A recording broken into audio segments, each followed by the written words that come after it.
দাদারা গায়ে জোরে কিছু দেখায়ও না। আমরা কিন্তু গায়ে জোর দেখাই না। আমরা বাতাসটা খালি বন্ধ করে দেব, তাতেই চলবে। সম্পূর্ণ ভিডিওটা দেখার অনুরোধ রইল এবং সম্পূর্ণ ভিডিওটা দেখবেন মনোযোগ সহকারে।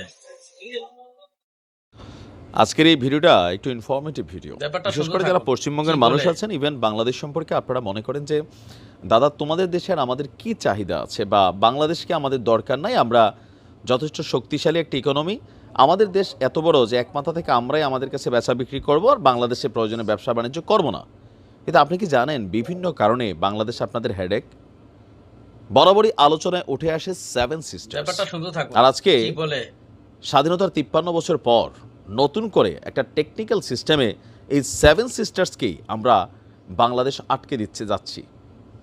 তবে এটা আপনারা যখন সব কিছু ক্লিয়ার করবেন আমরাও ক্লিয়ার করব। ভালোবাসাটা হবে লেনদেনের ভিত্তিতে নাকি সমতার ভিত্তিতে? ডিলগুলো হবে অন্তত রাষ্ট্রীয় পর্যায়ে সমতার ভিত্তিতে। যারা ভাবছিলেন যে ব্যাপারটা শুনতে বাংলাদেশের থাকুন। সাথে আর কি বলে? ভারতের পেচকিটা কোথায় বা কোথাও আটকা আছে কিনা, যে সেভেন সিস্টার্সে আটকা আছে, তবে এমন না যে আমরা সেভেন সিস্টার্সে ট্রাক ভর্তি মেশিনারিজ পাঠাবো, অস্থিতিশীল পরিবেশ তৈরি করবো। এর বাহিরেও এই সেভেন সিস্টার্সের ডেভেলপমেন্ট থেকে শুরু করে সেখানকার মানুষের জীবনযাত্রা অনেক কিছুই বাংলাদেশের উপর কানেক্টেড। বর্তমান যুগটা হচ্ছে প্রযুক্তির যুগ। ফেসবুক, হোয়াটসঅ্যাপ, ইউটিউব বা এই যে media platform, social media platform, এগুলো ছাড়া আপনি কতটা অসহায়, একদিন ফেসবুক বন্ধ হলে কিন্তু আসলে বিষয়টা বোঝা যায়। সম্প্রতি বিটিআরসির ইঞ্জিনিয়ারিং অ্যান্ড অপারেশনস বিভাগের মহাপরিচালক যিনি আছেন ব্রিগেডিয়ার জেনারেল কাজী মুস্তাফিজুর রহমানের একটা চিঠি সামনে এসেছে। কি আসছে? ভারতের টেলিকম অপারেটর ভারতী এয়ারটেল, মানে এয়ারটেলের সঙ্গে মিলে আমাদের বাংলাদেশের একটা প্রতিষ্ঠান সামিট এবং হচ্ছে ফাইবার অ্যাট হোম, এই দুইটা কোম্পানি মিলে একটা চুক্তি করেছিল। কি এই চুক্তিটা হচ্ছে? বাংলাদেশ থেকে আমরা যদি দেখি একটু, আসাম, ত্রিপুরা সহ ভারতের উত্তর পূর্বাঞ্চলে যে 7 রাজ্য, সেই 7 রাজ্য থেকে চেন্নাই সাবমেরিন কেবল ল্যান্ডিং স্টেশনের দূরত্ব যেটা আছে সেটা হচ্ছে 5500 কিলোমিটার। আর বর্তমান নেটওয়ার্কে উত্তর পূর্ব ভারত থেকে সিঙ্গাপুরে আপনার সিগন্যাল পৌঁছাতে পাড়ি দিতে হয় 8700 কিলোমিটার দূরত্ব। এতে সময় লাগে 87 মিলি সেকেন্ড। কিন্তু বাংলাদেশের ভেতর দিয়ে ভারতের এই যদি ব্যান্ডউইথ নিতে পারে তাহলে সিঙ্গাপুর পর্যন্ত দূরত্ব কমে 3700 কিলোমিটার।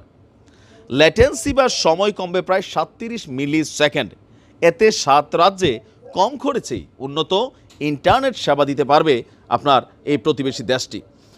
এই সুযোগ নিয়ে গত বছর বিটিআরসির কাছে ভারতী এয়ারটেলের মাধ্যমে সিঙ্গাপুর থেকে আখাউড়া সীমান্ত হয়ে সেভেন সিস্টার্সে ব্যান্ডউইথ সরবরাহের প্রস্তাব দিয়েছিল আমাদের বাংলাদেশের একটা গ্রুপ, যেটা দুর্বৃত্তের একটা সর্বশেষ পর্যায়ে তারা পৌঁছে গিয়েছিল, সামিট গ্রুপ।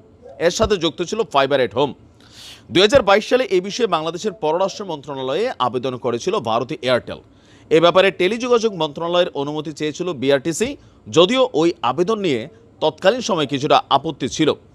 এখন আমরা যদি দেখি রাজনৈতিক পট পরিবর্তনের পর ভারতকে বর্তমান সিচুয়েশনে এই পাঙ্গাপাঙ্গি খেলায় ব্যান্ডউইথ ট্রানজিট না দেওয়ার সিদ্ধান্ত নিয়েছে বাংলাদেশ। নিয়ন্ত্রক সংস্থা বলছে ট্রানজিট দিলে বাংলাদেশ সাবমেরিন কেবলের অব্যবহৃত প্রায় 4900 জিপিবিএস ব্যান্ডউইথ কাজে লাগানো ঝুঁকিতে পড়বে। বাধ্যগ্রস্ত হবে বাংলাদেশের মেইটা, গুগল, আকামাই, অ্যামাজনের মতন প্রতিষ্ঠানের ব্যান্ডউইথ সংযোগ কেন্দ্রে পরিণত হওয়ার সম্ভাবনা, বাধাগ্রস্ত হবে। সো এটা আমাদের নিজের দেশের জন্য বেসিক্যালি ক্ষতিকর হবে। বিটিআরসি চেয়ারম্যান বলছেন যে ট্রানজিট আমাদের গাইডলাইনে নেই, তবে হ্যাঁ, যদি এখানে সিস্টেমগত কিছু পরিবর্তন আসে, কৌশলগত কিছু পরিবর্তন আসে, তো সেই ক্ষেত্রে ভারতের 7 রাজ্যে আপনার হয়তোবা আমরা কিছুটা লসের শিকার হইলেও, অথবা ধরেন ভালোবাসার জায়গা থেকে হয়তো এই কাজটা করার সুযোগ আছে, বাট যে ওয়েতে ডিলটা করেছে ওইটা না। এটাকে কারেকশন করতে হবে, মডিফাই করতে হবে, নতুন করে পুনর্বিবেচনা করতে হবে। এখন ভারত যখন বাংলাদেশের সীমান্ত বন্ধ করার ঘোষণা দেয়, এটা সেটা ঘোষণা করার বন্ধ দেয়, আমরা সন্ত্রাসী চাইলে না, আমরা চাইলে দেখেন এরকম অনেক কিছু, বাংলাদেশকে হালকা নেওয়ার কিছু নাই কিন্তু। কারণ আমরা বাংলাদেশের জনগণ এই মুহূর্তে অনেক দূর পৌঁছে গেছে, আপনারাও একটু বেশি গেছেন, আমরা আমাদের জায়গা থেকে কম যাই নাই। অ্যাভারেজ হিসাব করলে আমরা অনেক দূর এগিয়ে গেছি। সো একে অন্যের উপর নির্ভরশীল, বিষয়টা বুঝতে পারছি নিশ্চয়ই। আসসালামু আলাইকুম।